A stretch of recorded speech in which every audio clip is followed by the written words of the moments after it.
മൈതാനത്തിന്റെ പ്രത്യേകത. ഇന്ന് നോക്കൂ, നമ്മുടെ നാട്ടിൽ ഇപ്പൊ നമ്മളെ നാട്ടിലെത്തി കുറച്ച് കഴിയുമ്പോൾ നമുക്ക് ബദറെല്ലാം കാണും. നാട്ടില് ബദറിന്റെ വലിയ കൗജിയെല്ലാം കാണും. ഇവിടെ നിങ്ങൾ 15 ഇവിടെ വന്ന മതി, ഒരു ബഹളമില്ല. ഇവിടെ പതിവ് പോലെ ബദർ കഴിഞ്ഞു. നമ്മളെ നാട്ടിലാണ് ബദരീങ്ങളെ സ്നേഹിക്കുന്നു പറഞ്ഞിട്ട് എന്തെല്ലോ ആക്കുന്ന ആൾക്കാർ. ബദരീങ്ങളെ സ്നേഹിക്കണം. ബദരീങ്ങളെ സ്നേഹിക്കാണ്ട് ആർക്കും സ്വർഗത്തിൽ കിടക്കാനൊന്നും പറ്റൂല. ബദരീങ്ങൾ നമ്മുടെ നേതാക്കന്മാരാണ്. ഞാനും നിങ്ങളും ഇന്ന് മുസ്ലിം എന്ന അഡ്രസ്സിൽ നിൽക്കുന്നുണ്ടെങ്കിൽ അങ്ങനെ നിൽക്കാൻ ഒരു ബലം തന്നത് ആരറിയോ? അന്ന് ഈ 300 ചില്ലാൻ ആൾക്കാർ ഇവരോട് ഏറ്റുമുട്ടിയതുകൊണ്ടാണ്. അവരെങ്ങാനും അന്ന് പിന്മാറി പോയിനെങ്കിണ്ടല്ലോ ഇസ്ലാം ലോകത്തുനിന്ന് തുടച്ചു നീക്കപ്പെടും. പിന്നെ ഇസ്ലാമില്ല. അവരന്ന് ജീവൻ കൊടുത്തിട്ടാണ് ഞാനും നിങ്ങൾ ഇന്നലെ മുസ്ലിമായിട്ട് നിൽക്കുന്നത്. പിന്നെ നമുക്ക് അവരെ സ്നേഹിക്കാണ്ട് സ്വർഗത്തിലേക്ക് എത്താൻ പറ്റുമോ? ഒരിക്കലുമില്ല. നമ്മുടെ നേതാക്കന്മാരാണ്. സ്വർഗത്തിൽ നമുക്ക് മുന്നേ പോയവരാണ്. സ്വർഗത്തിൽ എങ്ങനെ പോകണമെന്ന് നമുക്ക് കാട്ടിത്തന്നവരാണ് ബദരീങ്ങൾ. നമുക്ക് അവരോടുള്ള മഹബത്ത്, റസൂല പറഞ്ഞു അവരെ ചീത്ത പറഞ്ഞാൽ നരകത്ത് പോന്നു. ബദരീങ്ങളോട് അല്ല പറഞ്ഞു, നിങ്ങളേന് മരിക്കോളം വേറെ എന്തെങ്കിലും തെറ്റ് ചെയ്തെങ്കിൽ പോലും ഞാൻ നിങ്ങളെ ശിക്ഷിക്കലാണ്. ബദരീങ്ങൾ എത്രയോ കൊല്ലം ജീവിച്ചിന് യുദ്ധത്തിൽ പങ്കെടുത്ത ബാക്കിയുള്ള ആള്. അവരോട് പറഞ്ഞെന്തറിയോ?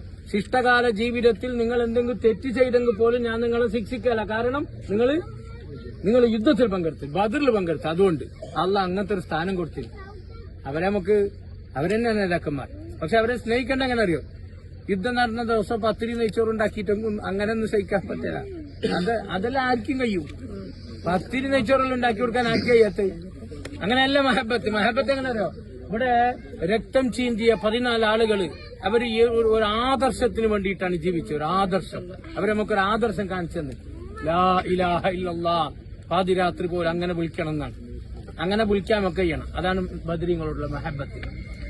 പ്രശ്നങ്ങളും പ്രയാസങ്ങളും വരുമ്പോ അല്ലാന്ന് വിളിക്കാൻ കഴിഞ്ഞില്ലെങ്കിൽ എനിക്ക് ബദരീങ്ങളോട് മഹബത്തില്ല. ബദരീങ്ങളുടെ നേതാവ് അഷ്റഫുൽ ഖൽഖ് റസൂലുള്ളാഹി സ്വല്ലല്ലാഹു അലൈഹി വസല്ലം. ആ റസൂലൊക്കെ കാണിച്ചതാ ഇങ്ങനെ ആകാശത്തേക്ക് കൈയുയർത്തി ദ്വാരക്കാനാണ്.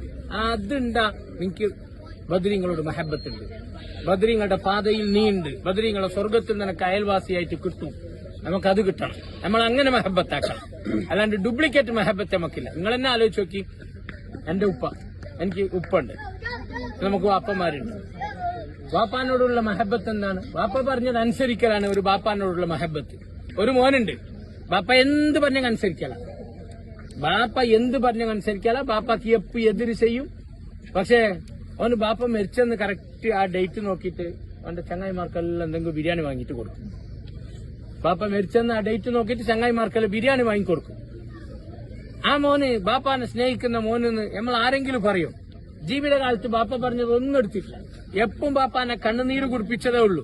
പക്ഷെ മരിച്ചിട്ടാകുമ്പോ കറക്റ്റ് ബാപ്പ മരിച്ച ദിവസം നോക്കിയിട്ട് 10 ആൾക്ക് ബിരിയാണി വാങ്ങിയിട്ട് കൊടുക്കും. അവന് ബാപ്പാനെ സ്നേഹിക്കുന്ന മോന അല്ല. ബാപ്പാനെ സ്നേഹിക്കല് ബാപ്പ ഹയാത്തുള്ള കാലത്ത് ബാപ്പ പറഞ്ഞത് കേൾക്കണം. അതാണ് ബാപ്പാനോടുള്ള സ്നേഹം. റസൂലുള്ളാഹിനോടുള്ള സ്നേഹവും ബദരീങ്ങളോടുള്ള സ്നേഹവും അവർ കാട്ടിത്തന്നൊരു ലൈഫ് സ്റ്റൈലുണ്ട്. അതിനമ്മ ക്യാച്ചാക്കണം, അതിനമ്മ ഫോളോ അപ്പ് ആക്കണം. ഇവിടെ 14 ആളുകൾ കുടുംബ പ്രശ്നത്തിന് തമ്മിൽ തല്ലിയതല്ല, സ്വത്ത് തർക്കത്തിന് തമ്മിൽ തല്ലിയതല്ല, വേറെന്തെങ്കിലും പ്രശ്നമല്ല. ഒരു പ്രശ്നം എന്താ അറിയോ? ഒരു ടീം പറയുന്നു ലാ ഇലാഹ ഇല്ലല്ലാഹ് എന്ന് പറഞ്ഞെങ്കിൽ ആകാശത്തേക്കല്ലാണ്ട് കൈ ഉയർത്തി ദ്വാരക്കാൻ പാടില്ല. വേറെ ആരോട് ദ്വാരുന്നൂടാണ്. മറുഭാഗത്ത് ഇപ്പുറത്തുള്ളവർ പറയുന്നത് അങ്ങനല്ല, അള്ളഹാനോട് ദ്വാരക്കാം, ഇബ്രാഹിം നബീനോട് ദ്വാരക്കാം. അല്ല, പാടില്ല. അതിന്റെ പേരിലാണ് ഇവിടെ യുദ്ധം നടന്നത്. ഈ ആദർശത്തിന്റെ പേരിലാണ്. ഇതൊരു ആദർശ യുദ്ധമാണ്. നമ്മൾ ആരുടെ കൂടെ? ബദരീങ്ങൾ കാട്ടിത്തന്ന അള്ളാന്ന് വിളിക്കുന്ന ടീമിന്റെ കൂടെയാണോ? അല്ല, ഇവിടെ ബദരീങ്ങളെ കൊല്ലാൻ വന്ന അബൂജാലിന്റെ കൂടെയാണോ? ഏത് ആദർശമാണ് നമ്മുടേതെന്ന് നമ്മൾ അന്ന് ആലോചിച്ചാൽ മതി. ഞാൻ എന്റെ റസൂല്, എന്റെ നേതാക്കന്മാരായ ബദരീങ്ങളുടെ കൂടെയാണ്. എന്ത് പ്രതിസന്ധി വന്നെങ്കിലും അള്ളാന്നല്ലാണ്ട്